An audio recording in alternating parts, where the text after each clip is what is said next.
तो जय हिंद दोस्तों, स्वागत आपका एक और न्यू वीडियो में। और इस वीडियो में हम बात करेंगे कि आपकी डीएफएस यानी दिल्ली फायर सर्विस में न्यू वैकेंसी आने वाली है, जो कि पहले लगभग 3000 थी और अब बढ़ा के 10,743 कर दी गई है। तो इसके ऊपर क्या इसकी एज क्राइटेरिया रहेगा, क्या एजुकेशन क्वालिफिकेशन होगा, क्या हैवी ड्राइविंग लाइसेंस चाहिएगा, सिलेक्शन प्रोसेस क्या रहेगी कंप्लीट, और कब तक इसका नोटिफिकेशन आएगा ऑफिशियली, और कब तक आप इसके एग्ज़ाम कंडक्ट करवाए जाएंगे, किस तरह से आपका एग्ज़ाम होगा, क्या क्या एग्ज़ाम पैटर्न रहेगा, क्या फिजिकल में होगा, क्या मेडिकल में होगा, वो तमाम चीज़ें मैं आपको बता दूंगा। और इसकी सैलरी लगभग आपकी दिल्ली पुलिस जो कांस्टेबल होता है लगभग इसकी 51,000-52,000 के आसपास सैलरी रहती है, लेकिन इसमें सैलरी आपकी क्या है 55,000 के आसपास रहती है, क्योंकि इसमें रिस्क अनाउंस भी रहता है। बाकी इसमें जो टीए है और जो आपका रहने का एचआरए का है, ठीक है, तो ये 30% रहता है। क्योंकि ये दिल्ली में रहने वाली है, जो कि एक एक्स सिटी है। तो चलो तमाम चीज़ें हम इंफॉर्मेशन मैं आपको देने वाला हूँ। तो सबसे पहले मैं आपका डाउट क्लियर कर देता हूँ। क्या पहला डाउट यही होगा कि ड्राइविंग लाइसेंस वाला, तो वो मैं आपको एक क्लियर कर देता हूँ। और ये एक आप ऑथेंटिक वीडियो मानिए, क्योंकि आपने हो सकता है कि लाइक बहुत सारे ऐसे फेक वीडियो चलते हैं कि क्या पता फेक हो या फिर ऑथेंटिक हो। तो ये 100% जेन्युइन आपकी न्यूज़ है और ये 100% आपकी वैकेंसी आने वाली है। तो इसके लिए पास सिर्फ वही हो पाएंगे जो अभी से इसकी तैयारी स्टार्ट कर देंगे, इसका एग्जाम पैटर्न जान लेंगे, सब कुछ जान लेंगे, ठीक है। जो नोटिफिकेशन आने के बाद इसकी तैयारी स्टार्ट करेंगे, लगभग 30 से मतलब 1 से 2 महीने आपको, 1 से सिर्फ 2 महीने ही आपको मिलेंगे, लगभग एक से 1.5 महीना मान के चलो। तो इतने दिनों में आपकी तैयारी नहीं हो पाएगी। अगर आज से आपने तैयारी स्टार्ट करी तो आराम से आप 10,000 बहुत पोस्ट होती हैं भाई, एक लगभग आपके 5 से 7,000 तो दिल्ली पुलिस कांस्टेबल के लिए आती हैं। तो अब हम देखते हैं इसमें कौन सी है। जो एक फायर ऑफिसर है उसमें आपको हैवी लाइसेंस चाहिए होगा, मैंडेटरी है, ठीक है।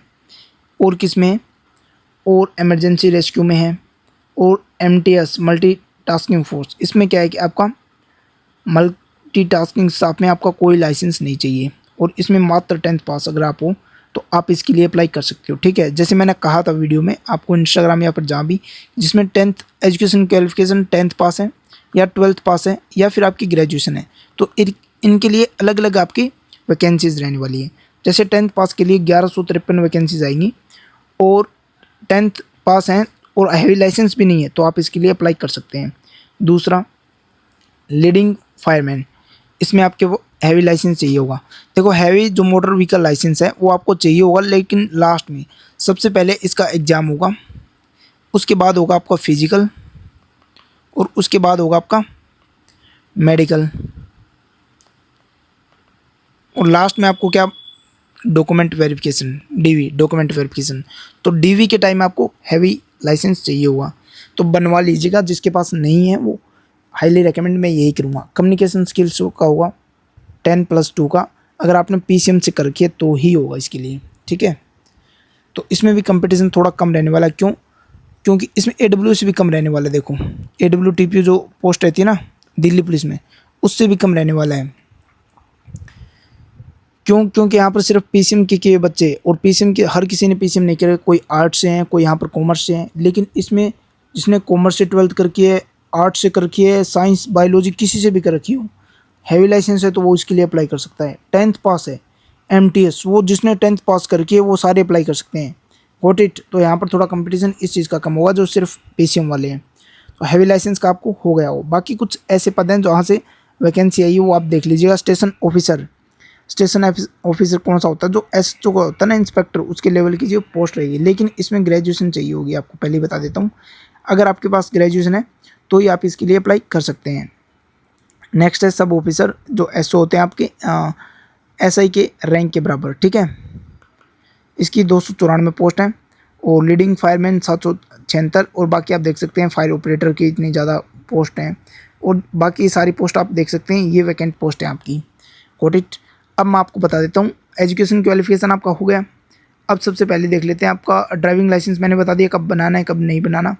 अब आपका सिलेक्शन प्रोसेस में सबसे पहले जानने से पहले एक चीज़ और, कि आपकी एज है या नहीं है। देखो, 18 से लेकर 27 साल के बीच में अगर आप हैं, 18 से लेकर 27 साल के बीच में आप हैं, अगर आप EWS जनरल कहीं से भी हैं तो आप इसके लिए अप्लाई कर सकते हैं। और लेकिन दिल्ली पुलिस में क्या है 25 साल है। तो जिन यहाँ पर ये मान के चलो 2 साल की छूट मिली सभी को। ओबीसी में अगर आप 30 साल तक भी हैं, 3 साल का रिलैक्सेशन मिला है, 30 साल तक भी हैं तो आप इसके लिए अप्लाई कर सकते हैं। वहीं 18 से लेकर 32 साल किसके लिए रहेगी, एससी और एसटी के लिए। नेक्स्ट है आपका एग्ज़ाम पैटर्न देख लेते हैं हम, क्या एग्ज़ाम पैटर्न रहेगा, क्या क्या एग्ज़ाम में पूछा जाएगा और क्या क्या नहीं पूछा जाएगा। तो एग्ज़ाम पैटर्न में मैं आपको सबसे पहले बता देता हूँ, इसके सिलेक्शन प्रोसेस में सबसे पहले आपका एग्ज़ाम होगा। एग्ज़ाम कंडक्ट करवाया जाएगा जिसमें 100 क्वेश्चन आपके रहने वाले हैं। 20 क्वेश्चन आपके रहेंगे जीके के, 20 क्वेश्चन रहेंगे आपके हिंदी के, और 20 क्वेश्चन रहेंगे आपके इंग्लिश के, और 20 क्वेश्चन रहेंगे आपके मैथ्स के, और 20 क्वेश्चन रहेंगे आपके रीजनिंग के। तो देखो इसमें कुछ नया नहीं है, इसमें सिर्फ हिंदी नहीं है। जो एसएससी जीडी के लिए तैयारी कर रहे हैं उसके लिए तो द बेस्ट है। जो दिल्ली पुलिस कांस्टेबल के लिए तैयारी कर रहे हैं तो बस आपको हिंदी पढ़नी है। हिंदी बहुत हार्ड नहीं होती, काफ़ी इजी रहती है। हिंदी और इंग्लिश 2 ऐसे सब्जेक्ट पढ़ने हैं, बाकी मैथ्स और रीजनिंग जीके तो आपको आता ही है ऑलरेडी। Got it. तो आप जो दिल्ली पुलिस के लिए तैयारी कर रहे हैं ये उनके लगभग लेवल की है। और लेवल क्या, इसमें तो सैलरी वो ज़्यादा है, ऊपर से आपका दिल्ली में ही रहना है, परमानेंट भर्ती दिल्ली में रहने वाली है। तो आपको इधर उधर भागने की ज़रूरत नहीं है, या फिर एक परमानेंट रेजिडेंस में आप रह सकते हैं। इसका एग्ज़ाम कंडक्ट कौन करवाता है, डीएसएसबी करवाती है। तो वो उसके हिसाब से आपको पढ़ना है, ये नहीं कि एसएससी के पैटर्न के हिसाब से पढ़ने लग जाऊँ, आपको डीएसएसबी के हिसाब से ही पढ़ना है। Got it. तो उसी के हिसाब से आपका एग्ज़ाम पैटर्न देखना है। आपने कोई कोर्स ले रखा है डीएसएसबी के लिए, कोई भी टीचर वीचर या जो भी, तो उसके एग्ज़ाम पैटर्न के हिसाब से आपको पढ़ना है। डीएसएसबी के प्रीवियस ईयर क्वेश्चंस आपको देखने हैं। नेक्स्ट बाकी लगभग सेम ही आता है ऑलमोस्ट सभी का। थोड़ा सा ये होता है कि एसएससी का थोड़ा सा पैटर्न चेंज हो जाता है, डीएसएसबी का अलग है, ईडीसीएल का थोड़ा अलग है। एग्ज़ाम हो गया, एग्ज़ाम क्वालिफाई हो गया, उसके बाद में क्या करना है आपको, फिजिकल। फिजिकल में देखो पिछली जो भर्ती था ना 7 साल पहले पुराने ज़माने में क्या हुआ था, 800 मीटर की रेस हुआ करती थी आपकी, लेकिन अब वो पूरे चांसेस है कि 1600 मीटर को कर दिए जाएंगे। हो सकता है कि 800 मीटर ही रह जाए, बाकी मेरे हिसाब से 1600 मीटर करेंगे। और लॉन्ग जंप होगा भाई, लॉन्ग जंप होगा जिस तरह से दिल्ली पुलिस में होता है। हाई जंप होगा जिस तरह से दिल्ली पुलिस में होता है। कितने चांस दिए जाएंगे, दोनों में 3-3 चांस आपको दिए जाएंगे। उसके बाद क्या होगा, आपका मेडिकल होगा। और उसके बाद में क्या होगा आपका, उसके बाद में होगा आपका डीवी, डॉक्यूमेंट वेरिफिकेशन। और जिसमें डीवी में आपको हैवी मोटर व्हीकल लाइसेंस चाहिए होगा, हैवी मोटर व्हीकल लाइसेंस चाहिए होगा। ये तमाम इन्फॉर्मेशन मैंने दे दी है, बाकी अपडेट के लिए आप मेरे साथ जुड़े रहिएगा। इसका ऑफिशियल नोटिफिकेशन जब भी आ जाएगा, ऑफिशियल नोटिफिकेशन जब भी आ जाएगा तो मैं आपको सबसे पहले बता दूंगा कि हाँ इसके ऑफिशियल नोटिफिकेशन ये है, इसमें इतने की रेस रहेगी और ये आपके एग्ज़ाम का सिलेबस वगैरह है, सब तमाम चीज़ें मैं आपको बता दूंगा जब भी इसका ऑफिशियल नोटिफिकेशन। और ऑफिशियल नोटिफिकेशन कब तक आने वाला है वो आपके माइंड में एक क्वेश्चन रहना चाहिए। ये मान के चलो सितंबर के लास्ट या फिर अक्टूबर के फर्स्ट वीक में आने के पूरे चांसेस हैं कि आपका इसका ऑफिशियल नोटिफिकेशन देखने को आपको मिल जाएगा। तो ये बहुत ही जल्द आपकी भर्ती आने वाली है। Got it. और हाँ, इस चैनल पे अगर आप न्यू हैं तो इसे सब्सक्राइब जरूर कर लीजिएगा, ऐसे ही अपडेट मैं देता रहूँगा।